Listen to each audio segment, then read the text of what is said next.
Welcome to a brand new edition of Inside Out, and this is our Diwali special show. Usually, we take a deep dive into companies and individual stocks, but this time, Nigel, we are taking a deep dive into the markets. Before we get to that, wishing all our viewers a very happy Diwali to you as well, Nigel, and your family as well. Well, happy Diwali, Sonal, to you as well as your family, and wishing all our viewers as well a very happy Diwali. But talking about markets, well, from last Diwali to this one, we've seen a bit of a subdued performance for the Indian markets. We're sitting with a cut of close to around 4.5 to around 5% or thereabouts. Though we need to note that in the global backdrop, we've still done pretty well because many of those global markets, they are sitting with much larger cuts in the similar period. Well, the small cap index, it's taken a sharper knock from the Indian markets, that is. And the reason that the Nifty is under pressure is because one of the pillars of the market, that's the tech-related stocks, well, they have seen an absolute big underperformance. And giving it company on the downside has been the Realty Index, which has also been a big underperformer. But let's talk about the big outperformers. There are two sectors in there. One is autos and FMCG indices. They have done really well in the past 1 year or so. As we can see in the moves that these sectors have seen. But Nigel, what about flows? We've been talking about the big FII flow picture. Tell us more about that. Well, the FIIs, they've been the heartbreakers. No two ways about that. You know, they broke up with the Indian markets, it seemed, from last Diwali, and they started selling. In the last 1 year or so, well, they've sold close to around $28 billion. In terms of what have they been selling? Well, obviously sectors where they have the highest ownership. Namely, you have the banking and financial names as well as tech. 97% actually of their selling has been accounted for by these three big sectors. And 11% has been accounted for by oil and gas space. The reason, though, that the Nifty hasn't really fallen apart is that domestic flows, they have been rock solid, as is evident with the DII buy number of close to 31,000 crores, with 65% of that being accounted for by mutual funds. Well, that's about the flow picture. But Sonal, the retailers, they have really been putting in the money. Tell us, how has that been?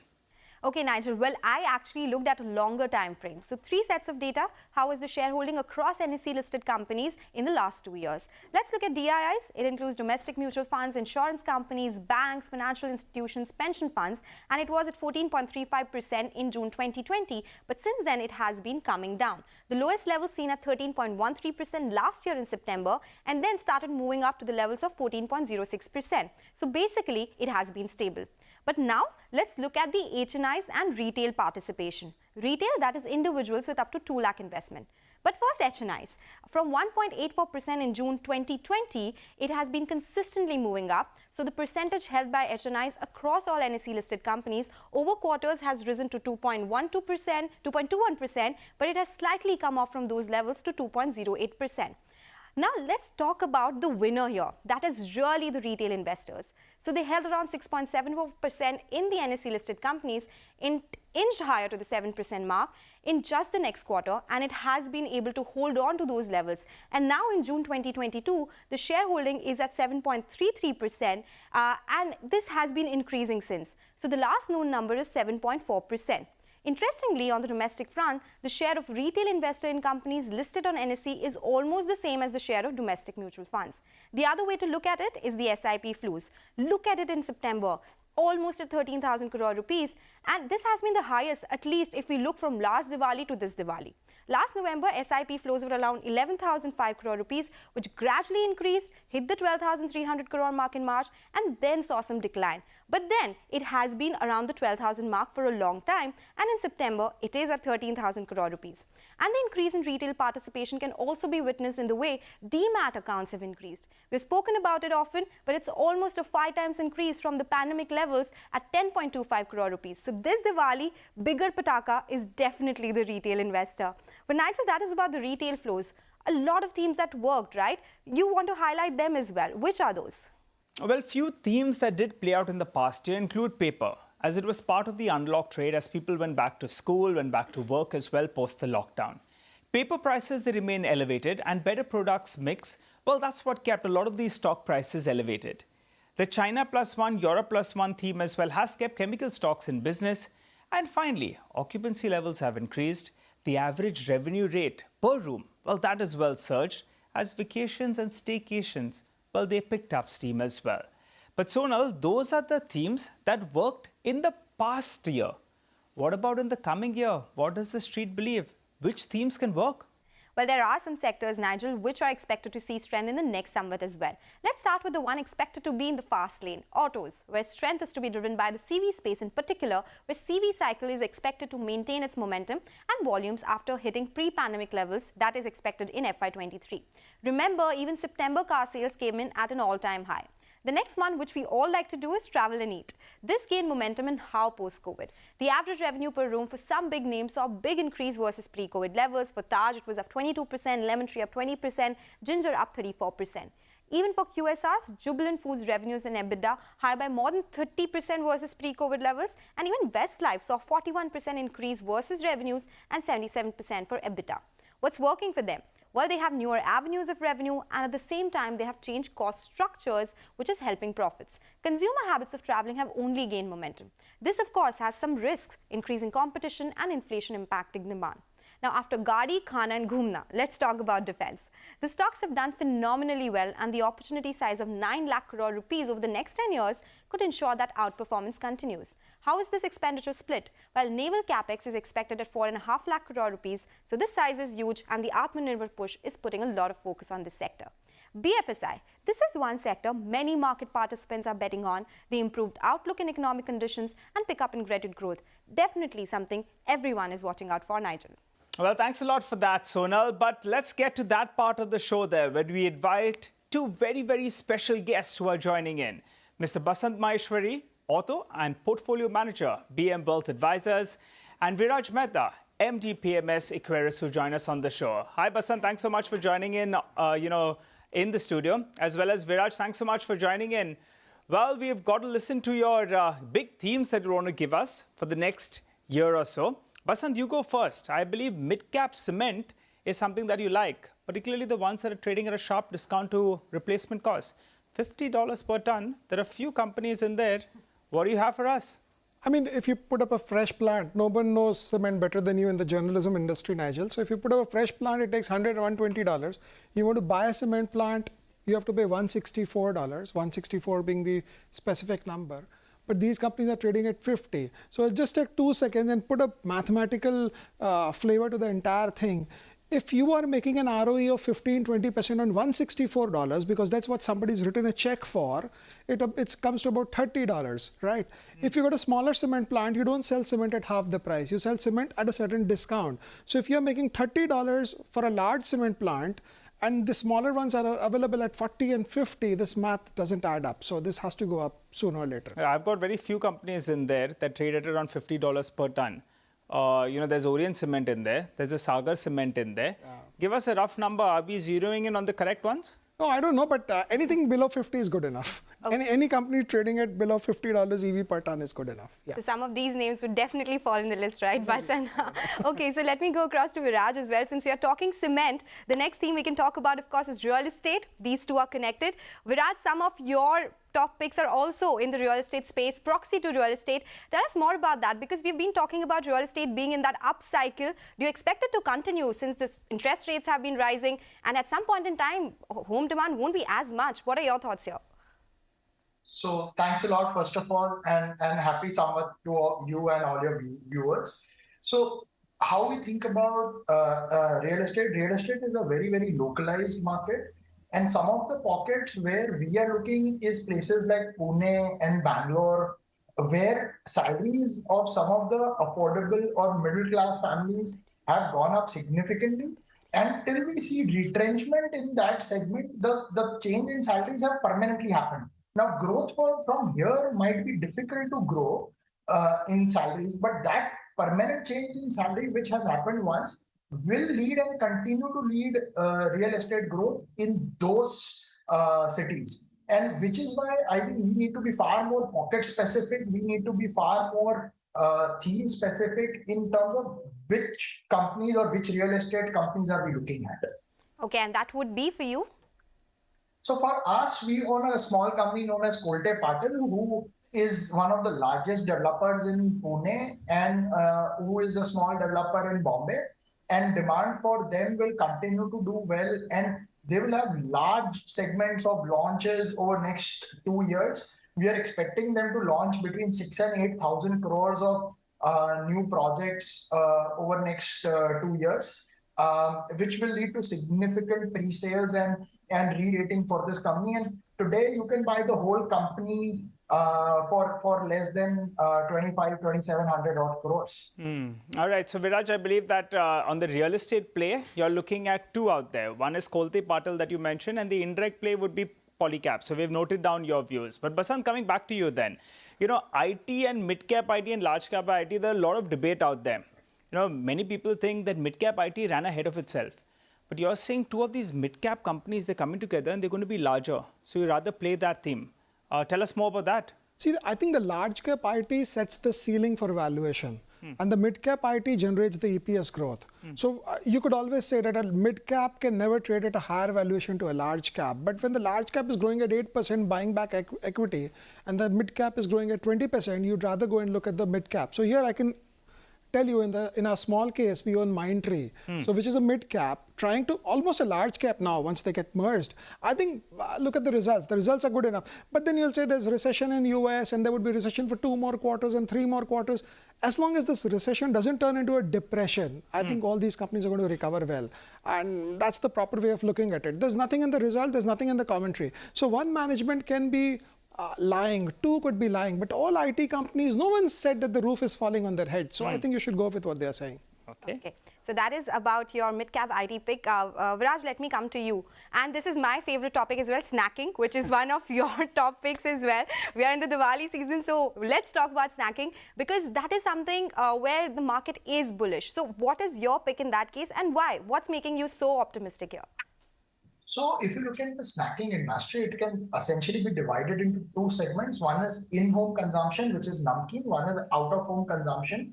Out-of-home, and these two segments had great divergence in last 2 years because in-home took a tailwind and out-of-home took a headwind because people were not traveling. Now that has changed. We believe out-of-home consumption should significantly recover. And they were hit by raw material pressures due to palm oil going to 150. So all those headwinds today are turning into tailwinds, both in terms of growth and gross margins. And which is why we believe that companies who have really tightened their belt in this industry, like a Pratap Snacks, which have gone from tier 3 distribution model to mostly tier 2 distribution model, which have eliminated one chain, who have increased their PTR, from closer to 4.25 to 4.35. All of this will play out, and we believe if the raw material remains where they are, they should essentially report their highest gross margins and EBITDA margins over the next 4 quarters, which will mean that they are bound to generate highest ever profits. And even today, after 3 years of listing or 5 years of listing, the stock is at a 40% discount to its listing price. So there is a lot of room for upside that we think exists in this company and business. All right, Viraj, let me come back to you. Sonal said that she's very fond of snacking. I'm sure she's very fond of jewelry as well.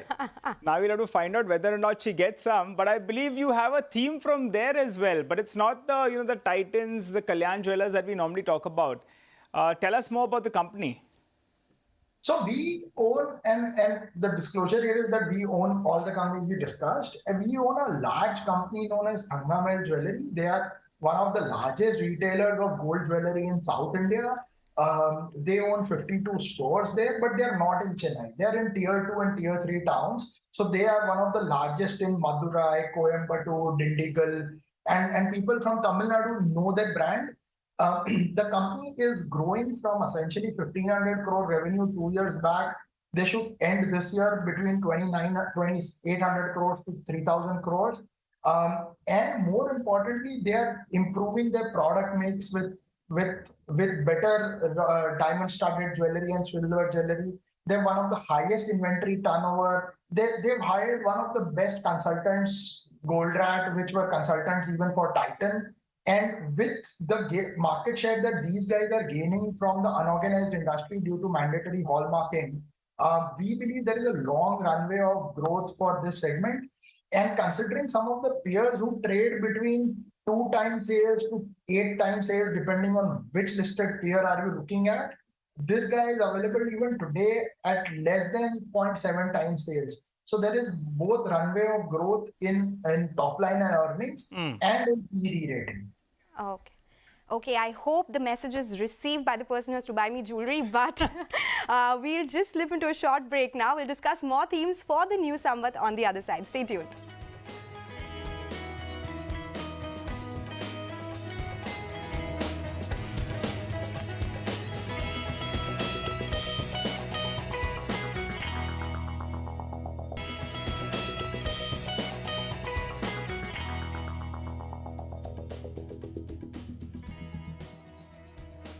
Welcome back to Inside Out. It's our Diwali special, and before the break we were telling you how Viraj likes some stocks in the jewelry space. Let me come across to you, Basant, now. Are you buying any jewelry, by the way, this festive season? No, no jewelry for now. So if not jewelry, I know that you like the EV space. Are you buying any electric vehicles or stocks related to that? Any auto components or OEMs there? No, we own EV stocks, both the internationally and as well as in India. So I'll give you the bad picture first. China's GDP grew at 3.5%, and China is 20% almost of the global auto market. So you would look at last numbers, last month's numbers, last quarter's numbers, and you will say, कुछ हो नहीं रहा है यहाँ पे. But you have to take a bigger call. You have to see the shift happening. So there are companies where the sector grows, and there are companies where the sector shifts. So EV is a place where you shift from the ICE to the electric vehicle space.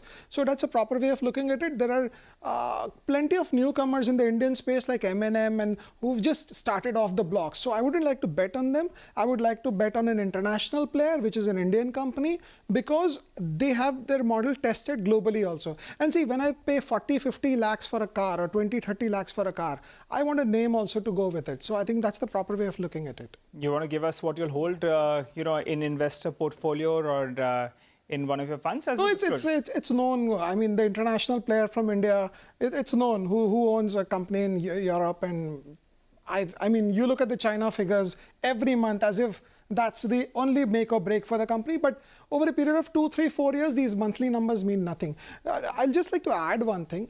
There are 200 reasons to sell a stock. And there's just one reason to get wealthy. That is to own a stock. So every day, every year, we are clouded with one big macroeconomic news and one big military news. 4 years back, we had Kim Jong-un of North Korea. Then we had China, Taiwan. Now we say Russia is going to bomb Ukraine. These things will happen, but you have to own the stock and live with the misery and the trauma and the pain. That's the only way of getting it. All right, it's Diwali, so let's get a sweetener in there. I believe you like a sugar stock, but you're rooming the cyclicality out because it's an ethanol play. Right, so you've answered it for me, because the moment you add ethanol to sugar, the cyclicality goes away, and cyclicality going away means the P gets re-rated. So this is Balrampur Chini then? No, it could be anything. Sugar and ethanol, I mean, there are so many companies to look at. But this could be one of the plays, right, which is fitting the description. You could fit anything. I'm not saying any, I'm not calling out any stock, but what I'm saying is any sugar company that's added the ethanol business to itself de-risks itself from the commodity swings of ups and downs. And ethanol prices, as long as Russia keeps bombing Ukraine, it's good for everyone, because crude remains up and the government gets forced to blend more ethanol into the diesel. I mean, has a bad impact on your engine, but who cares after that? Okay, so that is about the ethanol play. Viraj, let's stick to the auto space yet again, because you have some auto ancillaries that you like. Tell us why and which ones are these? So just to give a little bit of a picture, auto cycle essentially had its peak, and especially the CV cycle, MHCV cycle had its peak in 2018, 17, 18. Now post that, our volumes in that industry are still below. And obviously there will be disruption in some segments in auto where a lot of two-wheelers will get converted into EVs. And the way to play this in our mind is where there is no disruption risk. So we continue to own a tire manufacturer. We think the kind of capex some of these tire manufacturers have done has significantly improved their capacity from 3 years back. Exports have been a large tailwind to some of these guys. So we like a company known as CEAT. And for CEAT, out of 10,000 crore of revenue, the company now has 2,000 crore of exports, and we think the margins have bottomed out. So we essentially like pure play companies where margins will only look up from here because the commodity prices have come down, and CEAT is a very big play in that. we think over next 3 years, there is tailwind both in terms of top line growth and margin improvement for CNBC. Okay, all right, Viraj, noted that. But Basant, you know, the one big change from a couple of Diwalis ago till this Diwali would be the equity cult. And that's really growing here in India. Various ways to play it, but you have only one exchange that's listed and only one depository that's listed.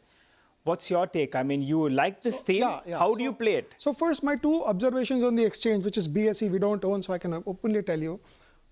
I mean, people trade at BSE, but not too many people trade there. BSE is good for other reasons, dividend yields and other that. And CDSL is great if you're owning demat shares. But the real volume is in the options trade. And I'll give you just one example. You follow derivatives so closely. 3 years back, we used to say 17,000 strike has got 40 lakh puts that would be defended. These days, we say 17,000 strike has got 1 crore 20 lakh puts and that would be defended, which means the number of puts have tripled, which means people have tripled on the options trade. So who benefits when you play options? Brokerages. The online brokerages. So you could buy any one of them, the online brokerages. That's a proper way of looking at it. And they have removed the cyclicality. So from 2007 to 2022, the markets have gone up and down. But the trading volume have grown at 24% CAGR over the last 15 years. And then I can give you the same blah, blah, blah of the demographic dividend, 25% ke niche, itna percent of India. And you'll fall off to sleep, say, I don't know to hear that again. But so what we want to know is which stock? Is it ICICI Securities? Is it Angel One? So which one is growing faster? I think the readers can do their own homework. The ones which are growing fast. I think some of the ones that I've named as well. Maybe, yeah.